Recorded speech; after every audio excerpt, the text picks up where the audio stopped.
Hello student, welcome to Amar learning point. मैं कुमार अमर आप सभी विद्यार्थियों का बहुत बहुत स्वागत करता हूं। आज के इस वीडियो में हम प्रॉफिट एंड लॉस के क्वेश्चन को डिस्कस करने जा रहे हैं। ऐसे क्वेश्चन जिनमें कि सेलिंग प्राइस में कुछ अंतर दिया गया होता है, उन सभी क्वेश्चन को हम एक शॉर्ट अप्रोच की मदद से बहुत ही कम समय में कैसे सॉल्व कर सकते हैं, आइए आज की इस वीडियो में हम उसको डिस्कस करते हैं। पहला क्वेश्चन आपके सामने है। देखिए, पहले क्वेश्चन को ध्यान से पढ़िए और एक चीज़ मैं आपको बताना चाहूँगा कि आप कैसे समझ पाएंगे कि सेलिंग प्राइस में डिफरेंस दिया गया है। तो इस तरह के क्वेश्चन में आपको 2 परसेंटेज वैल्यू दी गई होती हैं। 2 परसेंटेज वैल्यू देने का मतलब ये होता है कि एक लॉस या प्रॉफिट होगा, फिर दूसरा लॉस या प्रॉफिट होगा, या दोनों लॉस में ही होंगे परसेंटेज वैल्यू, या दोनों प्रॉफिट में ही परसेंटेज वैल्यू होंगे, और कुछ धनराशि में आपको अंतर दिया गया होगा। इतने रुपए अधिक में बेचा जाता तो X% का लाभ हो जाता। इस तरह से क्वेश्चन का स्टेटमेंट होता है। आइए क्वेश्चन के माध्यम से सीधे समझने का प्रयास करते हैं। जैसे कि यहाँ पे दिया गया है कि किसी वस्तु को उसके क्रय मूल्य से 10% कम में बेचा जाता है। फिर यहाँ पे कहा गया है कि यदि इसे 332 रुपये अधिक में बेचा होता तो 20% का लाभ होता। ठीक, यहाँ पे देखिए आपको 2 परसेंटेज वैल्यू मिल रही हैं। पहला तो 10% और दूसरा ये 20%। अब बात ये आती है कि सेलिंग प्राइस कितनी है पहली। चूँकि यहाँ पे ये 2 सेलिंग प्राइस हैं। 2 सेलिंग प्राइस का मतलब क्या हो गया कि एक तो है जो कि सीपी से 10% कम पे बिका जा रहा है। तो सीपी को हम एज्यूम कर लेते हैं कितना है। मान लीजिए कि सीपी 100% है। अब जब सीपी 100% है तो ये एसपी कितना रहा होगा। तो देखिए एसपी जो है वो हमारा रहा होगा क्या, 90%। क्योंकि कॉस्ट प्राइस यानी कि वस्तु के क्रय मूल्य से 10% कम में बेचा जा रहा है। तो ये हमारा एसपी फर्स्ट हो गया।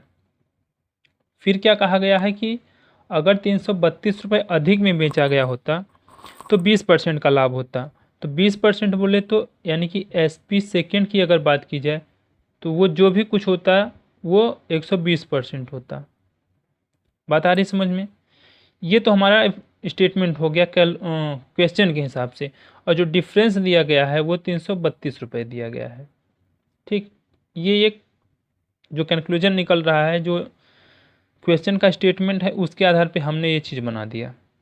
बट हमको क्या देखना है, हमको ना तो एसपी फर्स्ट से मतलब है ना एसपी सेकंड से मतलब है। इन चीज़ों को लिखने का कोई हमको मतलब नहीं बनता। शॉर्ट अप्रोच जो है वो क्या है कि आप दोनों परसेंटेज वैल्यू को देखिए। जैसे यहाँ पे कहा गया है कि ये 10% कम में है, तो 10% कम का मतलब क्या हो गया कि 10% माइनस है। दूसरा क्या है कि 20% का लाभ है, तो 20% लाभ का मतलब क्या हो गया, यानी कि 20% प्लस में है। यही तो बात होती है। अब यहाँ पे आपको ध्यान देने वाली बात है। अब नोट बना के आप लिखिए नोट फर्स्ट। नोट फर्स्ट में आपको क्या लिखना है कि अगर ये दोनों परसेंटेज वैल्यू अपोजिट हैं, अपोजिट साइन में है, यानी कि एक माइनस में है दूसरा प्लस में है, या पहला प्लस में है दूसरा माइनस में है, यानी कि क्या है, अपोजिट हैं। बात आ रही समझ में। अगर अपोजिट साइन है तो हम क्या कर देंगे, इन दोनों को ऐड कर देंगे। ठीक, अपोजिट साइन अगर है तो हम इन दोनों को ऐड कर देंगे। दूसरा नोट बना के आप लिखिए इसी में, अगर सेम डायरेक्ट साइन है, क्या है, सेम साइन अगर है तो हम क्या कर देंगे, माइनस कर देंगे। ये 2 नोट आपने लिख लिया। अब इसको हम अप्लाई कैसे करेंगे, इस पर फोकस कीजिए। देखिए सीधी सी बात है, आपको क्या कहा गया कि अगर अपोजिट साइन है तो हम ऐड करेंगे, अगर सेम साइन है तो हम माइनस करेंगे। तो एक आपको 10% क्या है, माइनस में है यानी लॉस में है, और दूसरा 20% क्या है, प्रॉफिट में यानी कि प्लस में है। जो साइन दिख रहा है वो हमको क्या दिख रहा है कि अपोजिट है। अपोजिट साइन होने का मतलब क्या होता है, एक माइनस में एक प्लस में है। तो अपोजिट साइन की कंडीशन में हम क्या करते हैं, दोनों को ऐड करेंगे। तो ऐड करेंगे तो कितना आ जाएगा, ये 30%। अब यहाँ पे हमको ये मतलब नहीं है कि माइनस में लिखना है या प्लस में लिखना है, जो दोनों को ऐड करने के बाद में लिखना है वो हमेशा प्लस में ही लिखना है। ठीक है, तो ये प्लस आ गया और यही बराबर होगा जो आपको धनराशि दी गई होगी, यानी कि 332 रुपये, यानी कि जो भी सेलिंग प्राइस में डिफरेंस दिया गया होगा वो इस परसेंटेज के बराबर होगा। ठीक, अब यहाँ पे ध्यान दीजिए कि क्वेश्चन में पूछा क्या जा रहा है। क्वेश्चन में वस्तु का आरंभिक विक्रय मूल्य पूछा गया है। वस्तु का आरंभिक विक्रय मूल्य क्या है? तो अगर हम मान लेते हैं कि वस्तु में सीपी जो है, सीपी कितना है, 100% है। ठीक है, सीपी वस्तु का 100% है, तो उसका एसपी कितना होगा? आरंभिक विक्रय मूल्य यानी कि क्रय मूल्य से 10% कम पे बेच रहा है, तो उसका जो एसपी होगा वो कितना होगा? 90% होगा। ठीक, यही तो आरंभिक विक्रय मूल्य है। 20% का लाभ, ये जो है उसका वर्तमान यानी कि उसका फाइनल जो है सेलिंग प्राइस है। ठीक, तो यहाँ पे हमको 90% की वैल्यू निकालनी है, 90% की। तो हम एक तरीका ये भी देख सकते हैं, जैसे कि 30% बराबर 332 है, तो क्या 30 से हम सीधे डायरेक्ट मतलब 90 पे पहुँच सकते हैं क्या? अगर 3 से मल्टीप्लाई कर दें, अगर 30 में हम 3 से मल्टीप्लाई करते हैं तो 90% मिल जाता है हमको। यही प्रोसेस हमको इस तरफ भी कर देनी चाहिए, यानी कि हम 3 से इस तरफ भी मल्टीप्लाई कर दें, तो यहाँ पे हमको क्या मिल जाएगा? 996। आप लोग डायरेक्टली इसको कर सकते हैं कैसे कि अगर देखिए जिसे मान लीजिए 30% बराबर 332 दिया गया है, आपसे जो पूछा जा रहा है क्या वो इसका मल्टीपल है? अगर मल्टीपल है तो कितनी बार मल्टीप्लाई करने पर हम वहाँ तक पहुँच सकते हैं?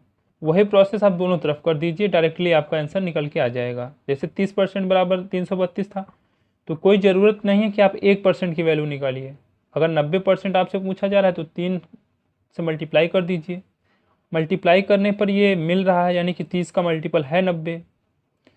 अगर मल्टीपल है तो आप सीधे मल्टीप्लाई करके आंसर को निकाल सकते हैं। ठीक, तो यहाँ पे देखिए जो आरंभिक विक्रय मूल्य है वो 996 रुपया है।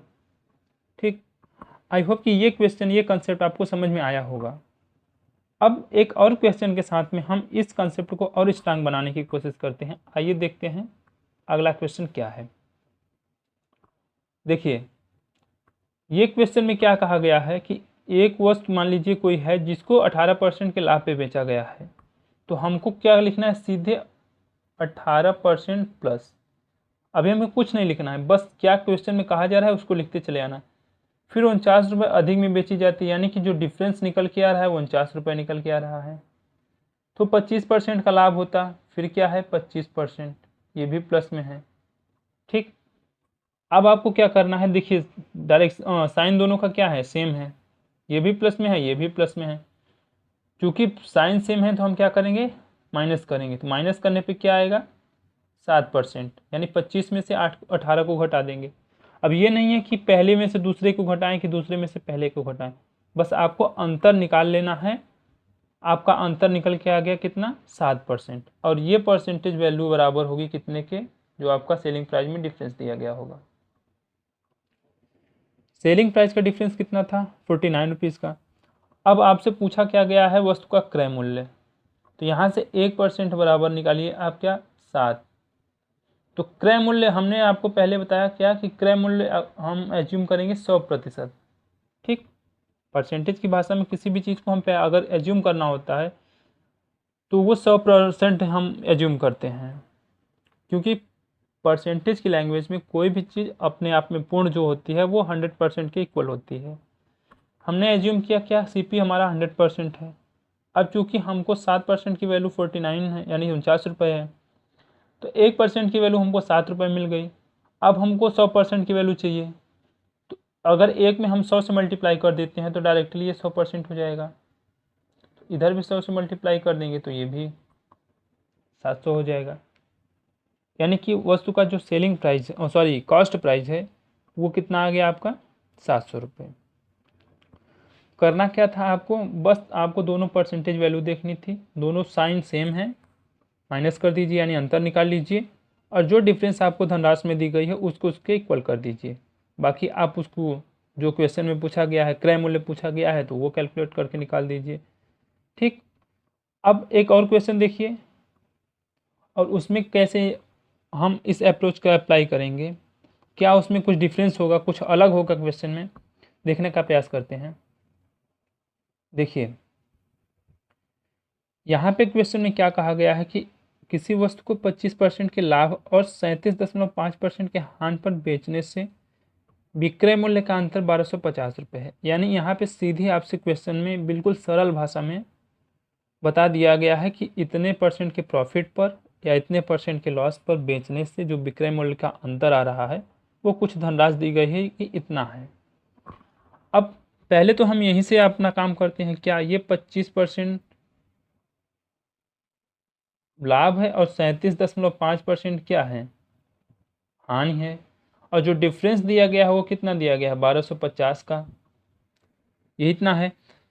तो पहला काम हमें ये करना है कि साइन देखना है क्या है, साइन अपोजिट है, तो अपोजिट है तो हम ऐड कर देंगे, दोनों को ऐड करेंगे तो ये 62.5 आ जाएगा। अब 62.5% बराबर कितना हो जाएगा, 1250 के।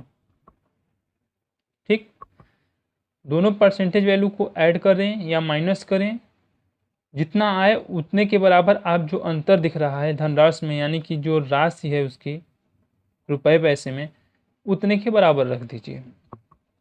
अब यहाँ से आप 1% निकाल लीजिए, तो 1% निकालेंगे तो कितना आ जाएगा, ये 20। ठीक है, 1250 में अगर आप 62.5 से भाग करते हैं तो आपका 20 आंसर निकल के आएगा, यानी 20 मिलता है।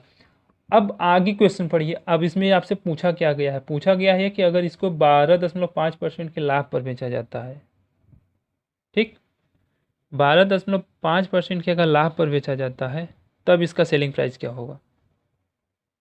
चूँकि 1% बराबर कितना है, 20 है। यहाँ से अगर हम 100% निकालें, अगर मान लीजिए हमसे क्रय मूल्य पूछा गया होता तो 100% बराबर हम क्या निकाल देते, 2000। ठीक, बट हमसे पूछा क्या गया है कि 12.5% के लाभ पर, तो 12.5% का मतलब क्या होता है कि 112.5%।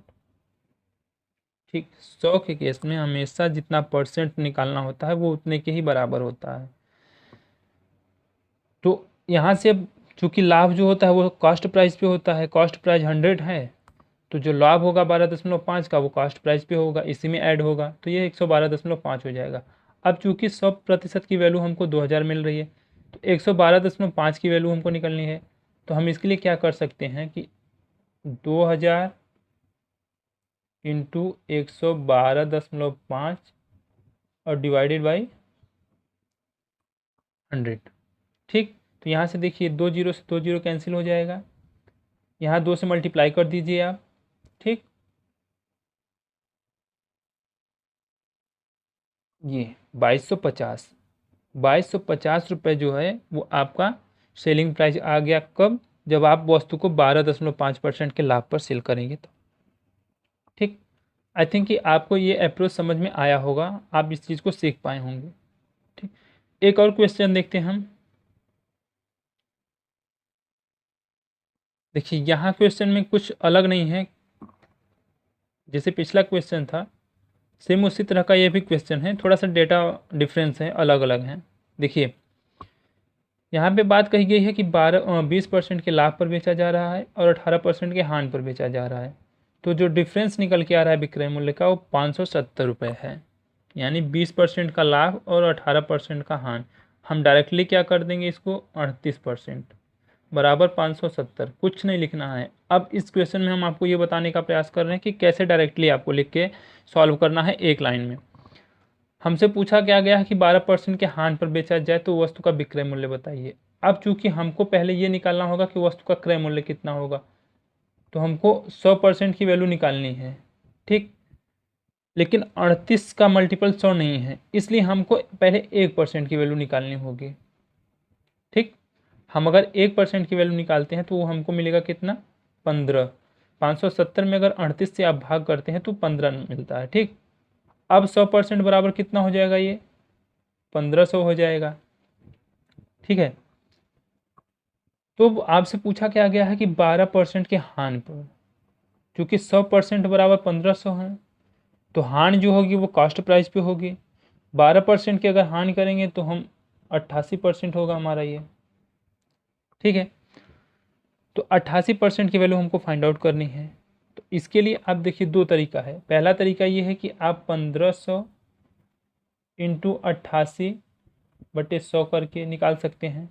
ये 2 कैंसिल हो जाएगा, 15 से इसमें गुणा कर दीजिए, 15 × 120, फिर 15 × 120 = 12, 132, यानी कि 1320 रुपये।